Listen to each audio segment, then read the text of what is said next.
His has become the face of the fight against sexual abuse. The biggest epidemic in the world.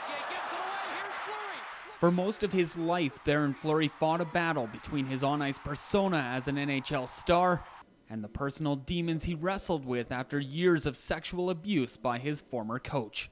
His healing began by making his story public, but took a giant step forward after a conversation with occupational therapist Kim Barthel.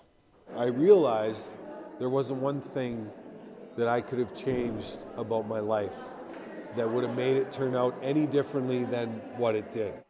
Fleury and Barthel formed a partnership, and on Tuesday they visited Fort Macleod, talking to counselors, educators, and child workers on the importance of mental health in youth.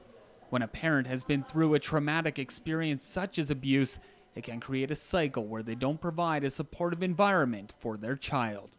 What we're having a conversation about is how kids survive that experience and develop different behavioral strategies to cope. Much of that starts by building strong personal relationships with youth in need. To me, it's groundbreaking. Jolene Healy has been a counselor on the Blood Reserve for more than a decade. She feels Barthel's method of therapy involves not so much what is said, but the connection that is made. They're creating an environment for therapy to occur, being comfortable with who you are, and really about the spiritual connections that occur. To Fleury, the feeling of being comfortable and safe is what spurs his healing. When I'm spiritually connected, it is when I'm the happiest in my life.